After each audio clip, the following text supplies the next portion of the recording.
Aujourd'hui, nous allons voir comment transférer un site WordPress manuellement. Il se peut que vous ayez tenté de transférer votre site web en ligne avec des plugins comme Duplicator ou alors manuellement et que vous vous soyez confronté à des problèmes euh, de transfert dus bien souvent à la compatibilité des bases de données. Donc, si nous regardons ici notre PHP local, nous pouvons voir ici que la version de notre serveur est actuellement en 5.6.35. Si nous regardons notre hébergeur, voilà, donc nous avons une version du serveur en 5.5.54. Donc nous avons une version inférieure sur notre hébergeur en ligne à notre version locale, ce qui va nous occasionner des problèmes de compatibilité.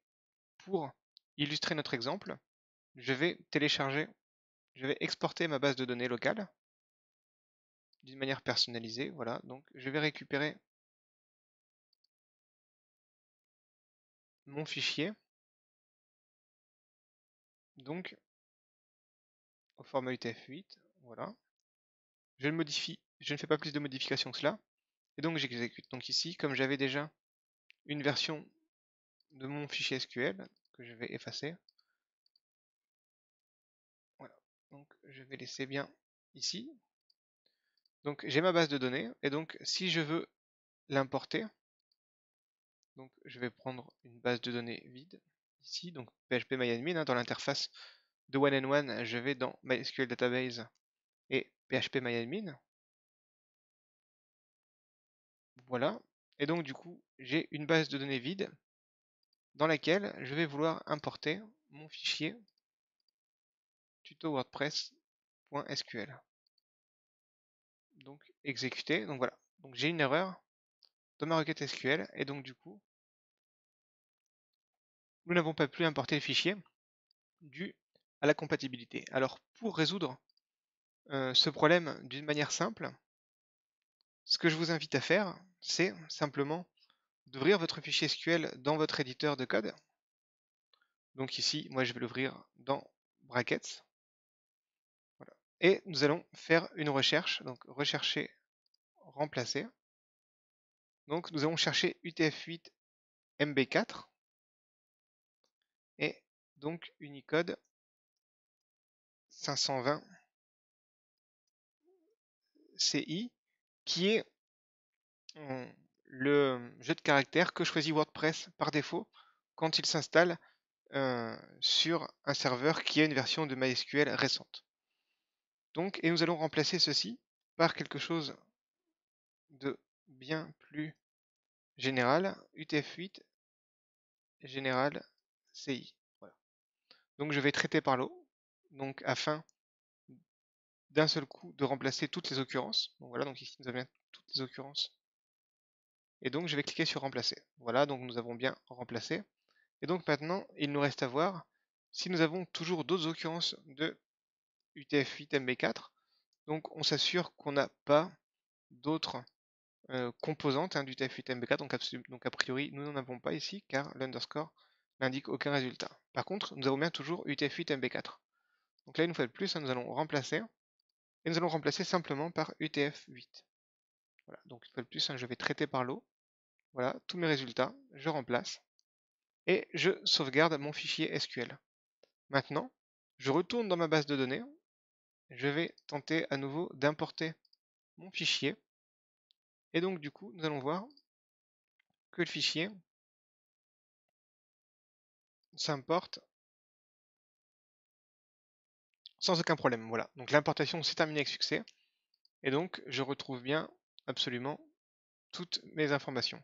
Alors, donc, nous avons franchi la première étape du transfert. Nous pouvons voir que l'URL est écrite en dur du site. Donc nous allons devoir maintenant procéder à la dernière étape qui va être le transfert des fichiers et le changement des URL. Donc pour cela, donc là j'ai commencé un transfert du site, donc du coup j'ai pris mon dossier du site en local ici, que j'ai transféré sur mon serveur. Voilà, donc une fois que vous avez envoyé vos fichiers sur le serveur, je vous invite à télécharger un petit script qui nous va être bien utile, qui s'appelle dbsr et qui va nous permettre de rencontrer facilement les occurrences de nos URL et de faire les changements appropriés. Donc du coup, vous pouvez cliquer ici sur GitHub, directement sur Download, et vous aurez le dossier suivant ici, dbsr-master, que vous pourrez transférer également sur votre serveur. Donc du coup, moi c'est ce que j'ai fait ici, et donc du coup on a toujours nos fichiers en attente justement de dbsr master.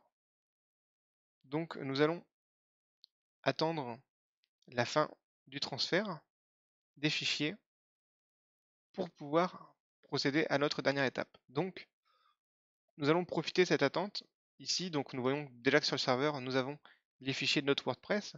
Donc moi je vais venir ici modifier, afficher, éditer le fichier wp-config où nous avons toutes les informations de la base de données à rentrer. Donc afficher, éditer.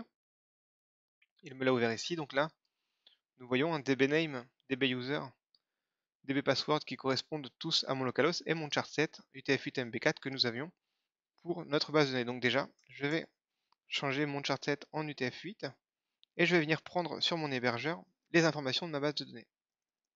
Donc du coup, nous allons chez one-and-one. Donc le database name que nous allons mettre ici dans dbname, voilà.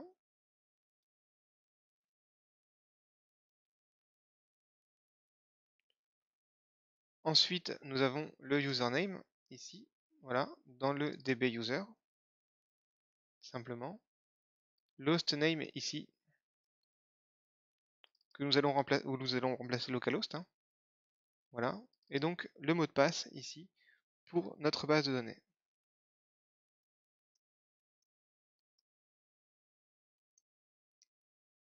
Voilà.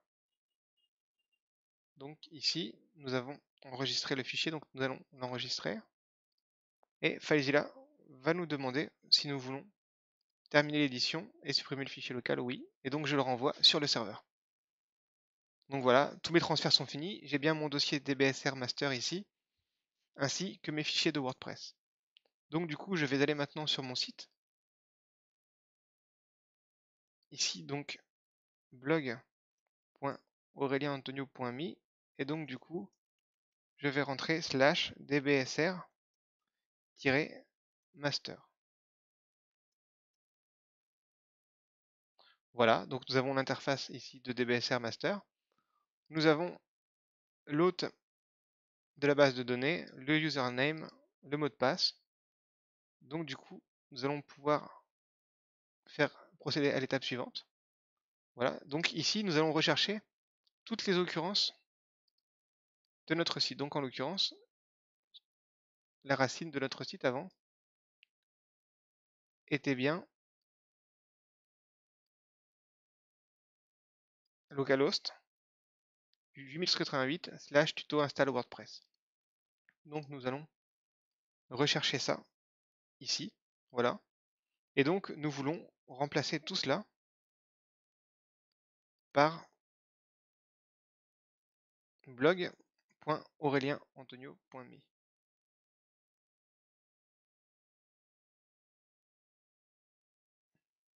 Alors nous pouvons éventuellement enlever tout ce qui est HTTP.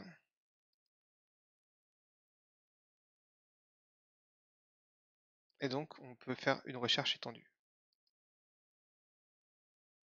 Donc voilà, donc on nous demande si, donc pour vérifier si tout cela est bien correct. Voilà. Donc on nous dit que 33 occurrences ont été trouvées et remplacées. Voilà. Si on a un doute, on peut toujours refaire un test. Voilà, donc là normalement tout a été remplacé. Donc ça veut dire que si maintenant je vais sur blog.aurelienantonio.me, je devrais avoir mon site sans problème. Et voilà. Simplement, donc je devrais pouvoir également me connecter.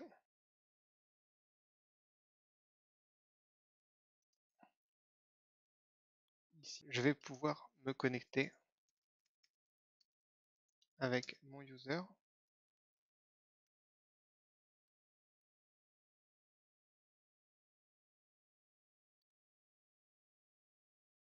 Voilà. Et donc du coup, je retrouve bien l'intégralité de mes contenus.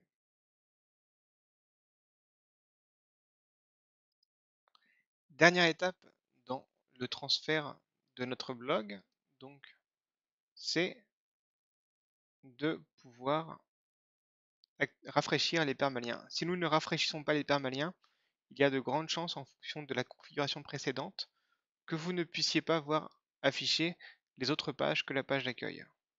Donc du coup, pensez simplement à choisir le format d'URL que vous vouliez et d'enregistrer les modifications. Voilà. Comme ça, nous allons pouvoir revenir sur le site et voir les différentes pages. Voilà, donc une chose importante, une fois que nous avons terminé le transfert du site, c'est de retirer le dossier DBSR master de notre hébergement, car nous n'avons plus besoin de cet élément. Et ça évitera quelconque risque. Voilà, donc très important vraiment, hein, supprimer le dossier DBSR master.